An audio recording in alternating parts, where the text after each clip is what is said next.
Hey there, Yoshi here, and recently I played every single Nintendo portable, all the way from the smallest screen to the largest. Here's how that went.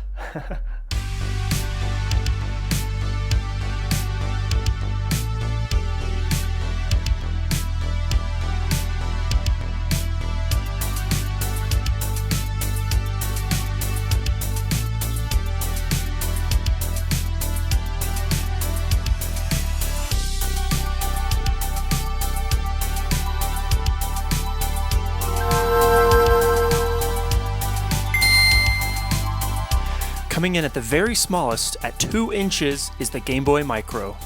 Released September 2005 with 10 hours of battery life, it sold roughly 2.5 million units.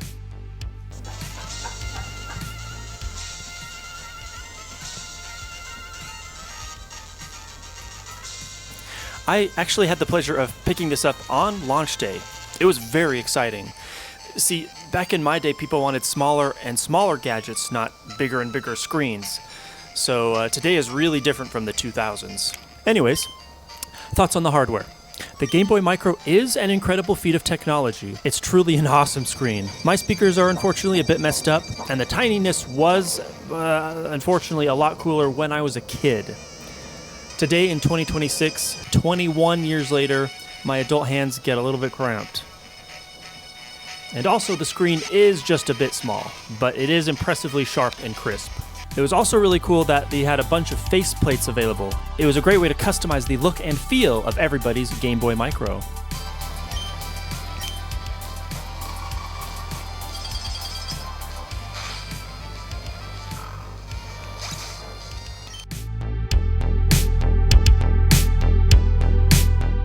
After that, the Gameboy Color was the next smallest portable Nintendo has ever made, at 2.3 inches. This was released November 1998 with an estimated 10 to 12 hours of battery life.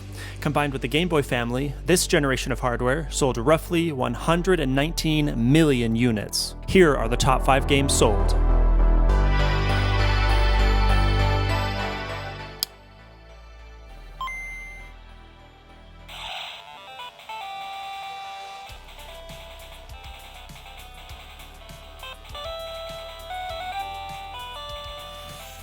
This was a console that I had to retroactively collect, but having played it for many hours, not just for this video, but the Game Boy Color is actually pretty comfortable. It's a great form factor with a really well-balanced experience.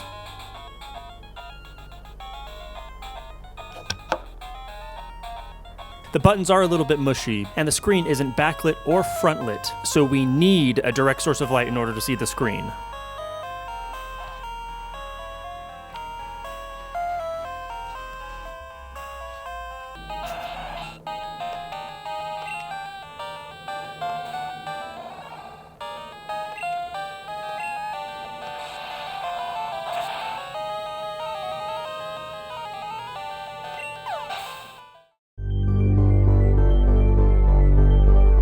Next up with 2.6 inches of screen real estate is the original Nintendo Game Boy.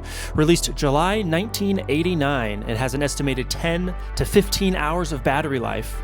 Its top 5 most sold games include Tetris, Pokemon Red, Green, and Blue, Super Mario Land, Pokemon Yellow, and Super Mario Land 2.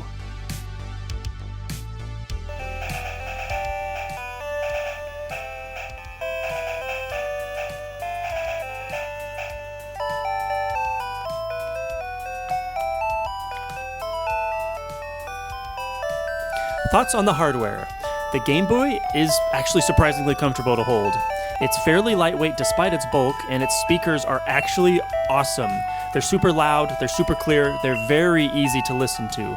Unfortunately, my screen itself is really messed up. You can see on the left and the right side, the pixels are totally dead. In this day and age, there's a kit that I could buy to replace the screen, so maybe I'll check that out.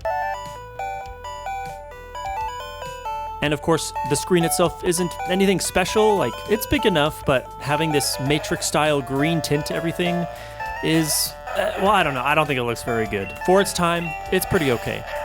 Also, because it's not backlit or frontlit, it's really hard to see. I also wanted to give a quick shout out to the Game Boy Lite. This is probably the best Game Boy screen between the original, the Pocket, and the Color, because it has that lit screen. I've never had one of these myself, but one day I would like to collect one. I think that'd be pretty neat. Other than the backlit though, it's the exact same screen, resolution, physical size, all of that compared to the Game Boy.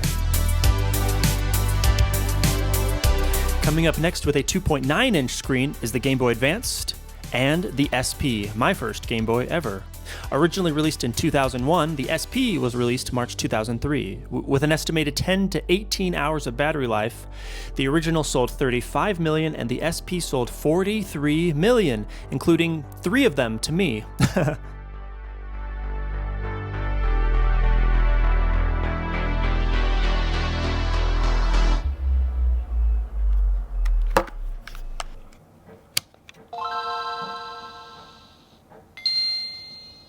The SP absolutely holds a special place in my heart because not only is it my first portable device ever, but it's my first gaming anything ever. The Gameboy Micro is very cool. In my opinion, this is the final form of the Game Boy.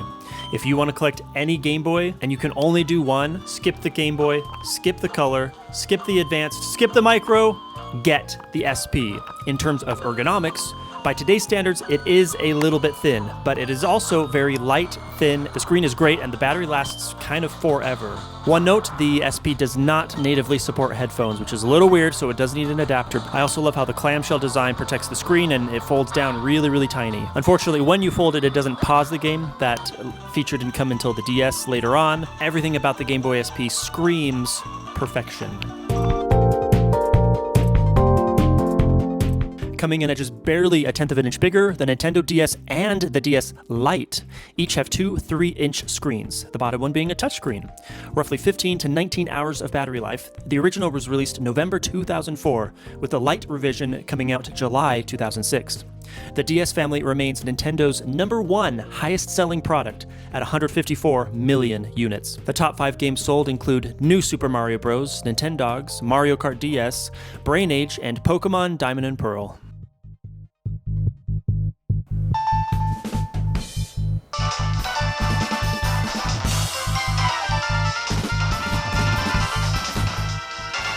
The original Nintendo DS is perhaps a little more ergonomic, but honestly, it's big, it's bulky, it's clunky, it's ugly. Meanwhile, the DS Lite is perhaps the greatest glow-up in video game history. I say perhaps because, I don't know, the PS2 to the PS2 Slim is a pretty phenomenal glow-up. The Xbox One to Xbox One X is also an amazing glow-up, but in terms of portable glow-ups, this is absolutely the best one. I love how the DS and the DS Lite maintain the ability to play Game Boy Advanced games, though sadly, original and Game Boy Color games are not supported. And any of the features relying on the trading link cable, the wireless adapter, or the Game Boy to GameCube link cable are not supported.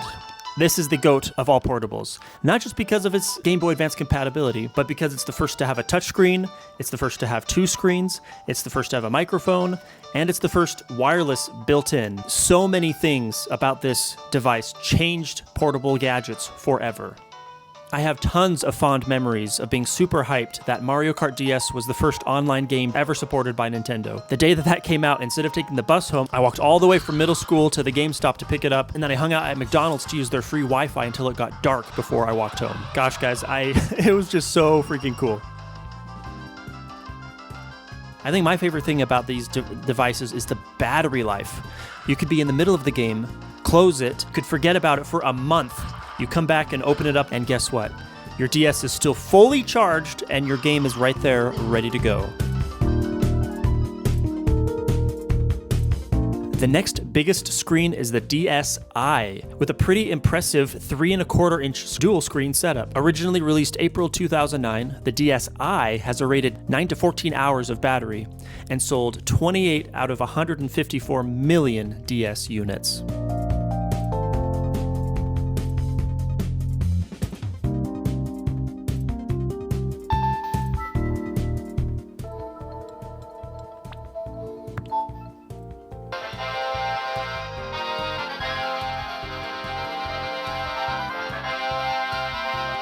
Sadly, the DSi got rid of the Game Boy Advanced backwards compatibility, but instead we got SD card support and the digital eShop for the first time. We also got a camera, which Nintendo touted as probably many children's first camera. At this point, I had a 5-megapixel Nikon point and shoot, so this was kind of peanuts compared to what I was used to, but still very cool.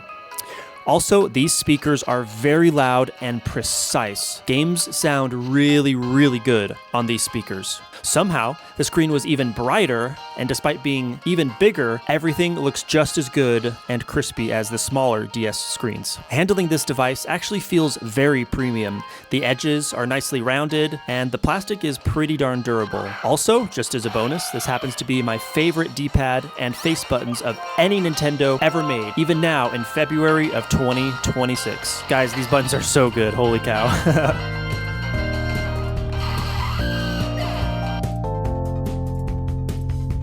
We are steadily growing bigger and bigger, this time around 3.5 inches, with the Nintendo 3DS, the 2DS, and the new Nintendo 3DS. Originally released March 2011, the 3DS had 3 to 8 hours of battery life. The 2DS released October 2013 with 4 to 8 hours of battery life, and the new 3DS released February 2015 with the same pretty good 3 to 8 hours of battery life. The top 5 games include Mario Kart 7, Pokemon X and Y, Pokemon Sun and Moon, Pokemon Omega Ruby and Alpha Sapphire. Whew, that's a lot of Pokemon. And new Super Mario Bros. 2.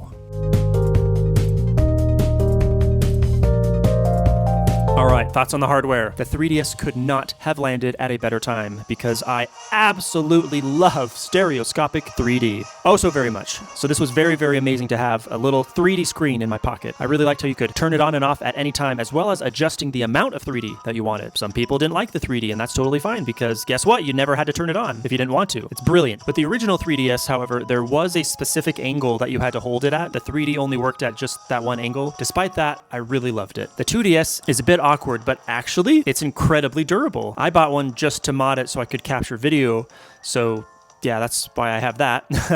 However, the cream of the crop of these screens is this one, the new 3DS. And oh, look at that, faceplates are back, how fun. Another great way to customize your console and make it your very own. This time around, the 3D actually tracks your eyes, which is actually very, very impressive.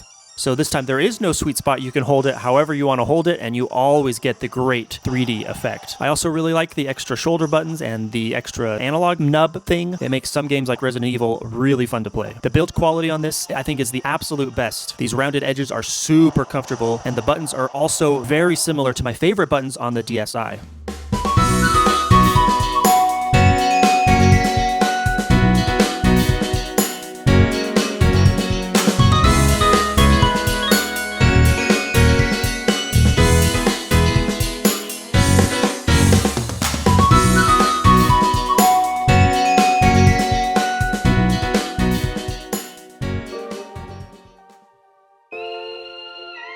After that is the DSi XL, which when compared to the standard DSi is a significant size upgrade with 4.2-inch screens, 67% bigger than the DSi. This is the first time Nintendo actually thought, hey, you know what, let's make it bigger, which frankly allowed for an enormous battery upgrade, 13 to 17 hours of gameplay.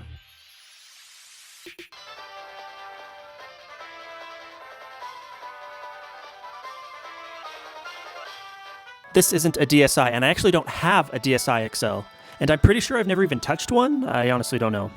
But we're just going to use my DSi and zoom in, which is roughly the same size as the XL.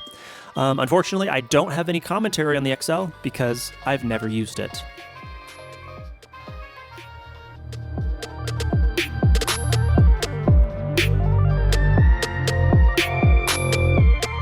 Next up, at an astonishing 4.9 inches, we've got the 3DS XL, the new 2DS XL, and the new 3DS XL. The original XL was released July 2012 with 3 to 10 hours of battery life. The new XL released February 2015, also with 3 to 10 hours of battery life, and the new 2DS XL released just a few years later, July 2017, with the same screens minus the 3D and the same great battery life. I still have never had an XL, 3DS or new XL, but I do have 2 of these 2DS XLs.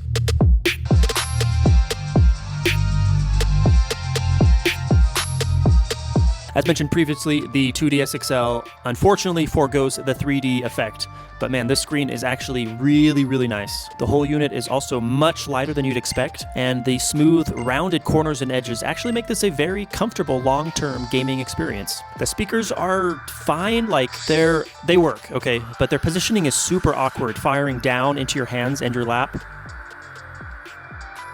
Playing games long-term on the 2DS, I'm not a big fan of the circle pad. It's actually a little bit too slippery. It fatigues my thumbs a little bit longer than you think it should, which I don't really like. But otherwise, this is a very pleasant portable gaming experience.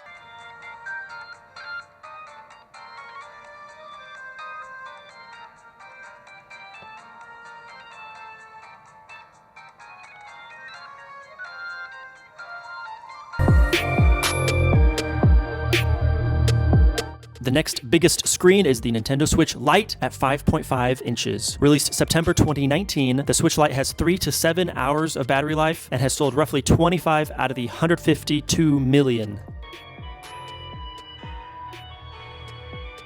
I honestly really love playing on my Nintendo Switch Lite. This is the special Zelda edition. Between its lightweight feel, its solid build, and a true handheld, it makes it possibly my favorite portable ever if it weren't for the lack of the HDMI output. Kind of an oxymoronic statement, but sadly the Switch Lite isn't even a Switch at all, because it's only a portable.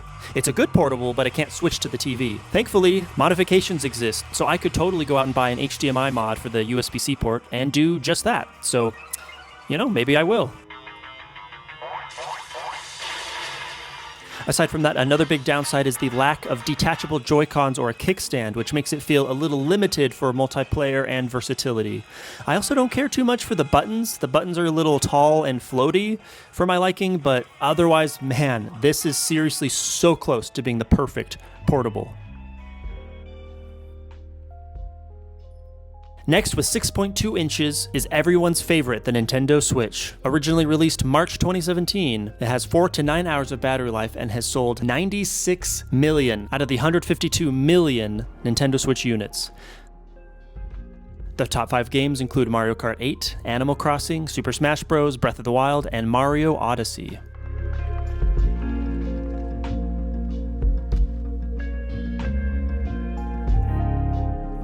The original Nintendo Switch is actually really nice for its flexibility. Of course, it can switch between portable and TV mode, which is the main hook for the device. It really makes this an amazing little gadget.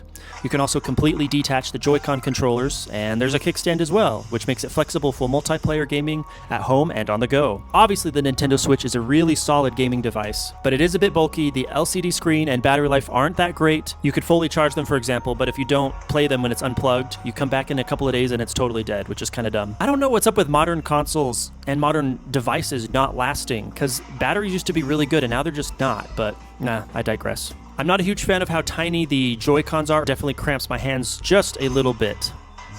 But there are grips that you can buy to make it a more comfortable experience. Also, one thing to keep in note is the Switch is barely just 1 million or 2 units behind the DS as Nintendo's most sold product ever. And frankly, I think it's going to catch up and surpass it. Next up is the Nintendo Switch OLED at 7 inches. Woo! We're getting into giant territory here, guys. Released October 2021 with 4 to 9 hours of battery life. So far, the Switch OLED has sold nearly 30 million out of the 152 million Switch units sold worldwide. As far as the screen technology goes, this one is absolutely my favorite. Everything is super bright, super vivid, the blacks are perfectly black, and the colors pop. Contrast is amazing, and frankly, all of that combined leads this to be the best screen ever on any Nintendo device. Unfortunately, because it is pretty big, it's not necessarily portable. It doesn't fit in my pockets. I have to put it in a backpack or a case or something. Pretty bulky, so long-term handheld gaming sessions aren't necessarily very comfortable. One other potential downside, which isn't really that big of a deal, is that we were expecting a Switch Pro, but COVID kind of messed that up, so this isn't a Switch Pro. It's just a regular Switch, but with a really, really, really nice screen.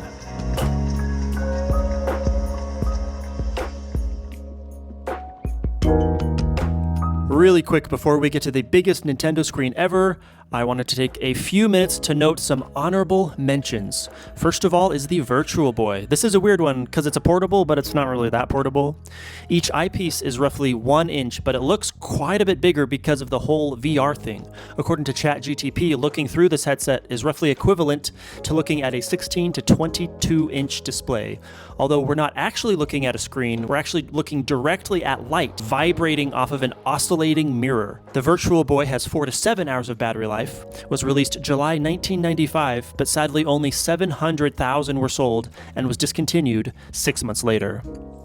Next up is the true smallest screen that Nintendo has ever made, and that is the Pokemon Mini with a 1 inch screen. This was released November 2001, had roughly 60 hours of gameplay on a single AAA battery. However, sales were also pretty poor. They were so poor, actually, I couldn't find it anywhere, sorry.